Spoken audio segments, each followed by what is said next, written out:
everyone, just making a follow-up video on my Madolche deck profile. Had someone ask if I could go through a combo line utilizing the new Vernusylph cards, so I thought I'd just go ahead and do that.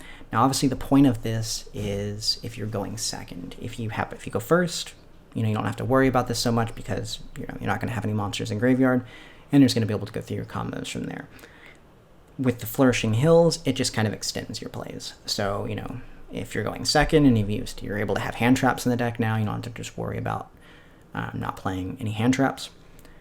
This extends that. This also kind of gives you a turn 3 follow-up or, beyond if, you're not able to, or if you just need something more to kind of continue your combos moving forward. So we'll just assume we have Madolche. This also could be petings. Madolche, obviously, that's what you're going to search off of it, so you can discard that with Flourishing Hills. And we'll just draw a random card. It's the YuGiOh, so that's works perfect. And then, 6 card for turn is another Ash Blossom, which is fine. Just need another monster here a little bit later on in the combo. So this can be anything. It could be another Veiler, it could be, Hoot Cake, it could be anything. From there, you're going to normal the Madolche, use its effect to add petings. From there, you'll discard these two to search the Awakening Forest.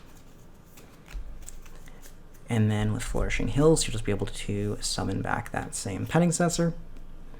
Since it was special summoned, we're going to be able to get its effect, and we'll summon out the petings.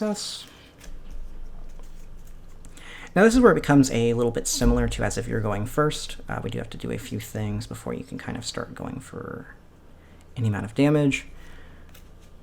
I want to overlay into Glass Souffle. You'll detach the petings. We'll make the Madolche unaffected, and then you'll just go into Chocolate Mode. Chocolate Mode will shuffle back the petings, and then we will detach the Glass Souffle. And that's going to let us special Angeli. You can go Angeli effect into, saw a Hoot Cake here. I guess I did not. Hoot Cake.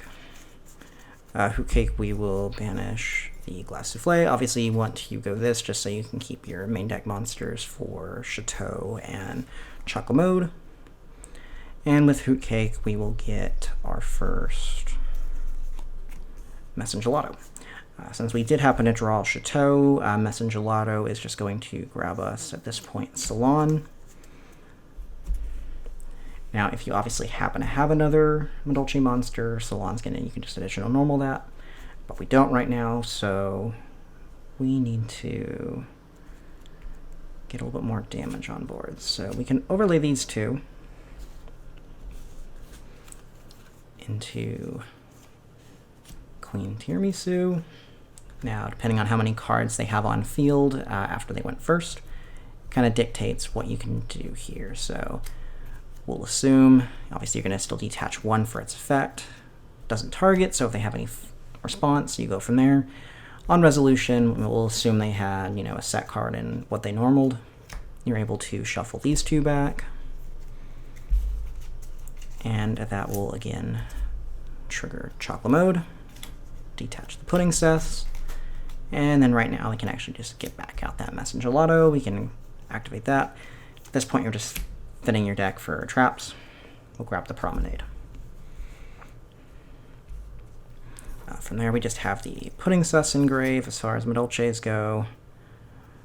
Now, if they have a clear board, you're obviously just trying to put up as much damage as you possibly can. From there, you can go activate Salon, and then we can activate the YuGiOh. Well, actually, we'll hold off on YuGiOh. Let's get the link first.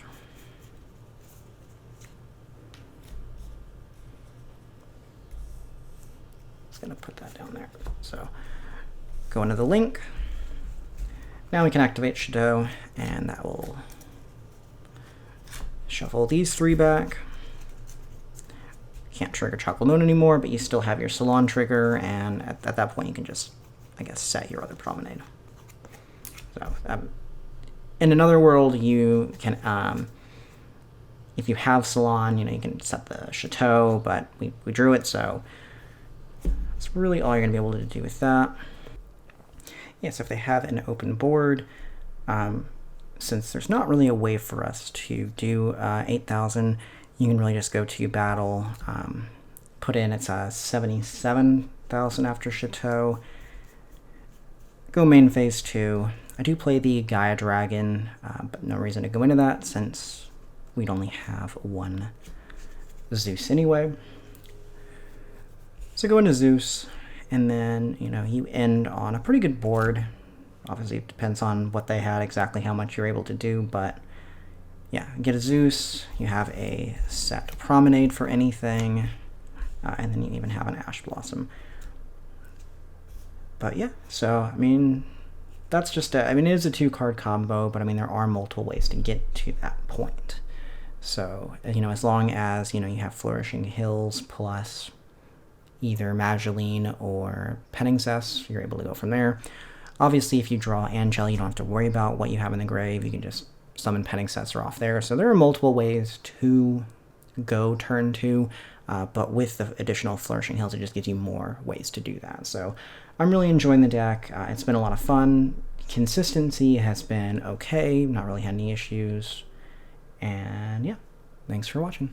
Please like and subscribe.